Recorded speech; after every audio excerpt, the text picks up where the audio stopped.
Hi guys! Ayan! Back to tutorial na naman po tayo ulit ngayon. At ito po, sasagutin po natin ang katanungan ng ating Sisi at ka-reels na si Luella Nilam Abogado Sitlani. Ito po ang ating paborito at lagi po nagtatanong sa atin at I'm very happy kapag po may nagtatanong at ganyan, nagagawa natin ng video at nasasagot naman natin. Ayan, ito po ang kanyang katanungan. Ayan po, hello Sisi. I tried na linisin ang old post ko pero kapag done na, same audio pa rin. Please explain. Explain ng dahan-dahan Sisi ulit. Nagmamahal Sisi Lola. Ito Sisi Luella. Ayan po. Kapag po sa reels kayo na copyright, makikita nyo po doon sa right, sa baba ay may 3 tuldok po. And then, i-click nyo po yun. Pag po may nakalagay na change audio, yun po, pwede nyo pong palitan. Pero kung wala pong change audio, ay hindi nyo na po pwedeng palitan. Ito po ay i-delete nyo na kung may copyright kayo.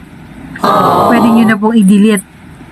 Kaysa mag-appeal pa kayo at medyo baka po matagalan pa. Yun nga po guys, ang pag-change po ng audio dyan sa reels ay one time lang. Kapag po naka-change na kayo ay na isang beses, hindi na po, wala na po sa pangalawa. Talaga pong i-delete nyo na po or mag-a-appeal kayo sa Facebook.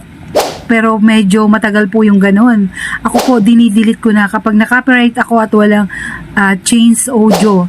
At ito nga po, yung mga siguro po yung mga nagla-live na kumakanta, hindi ko po alam kung nakaka-copyright sila or what.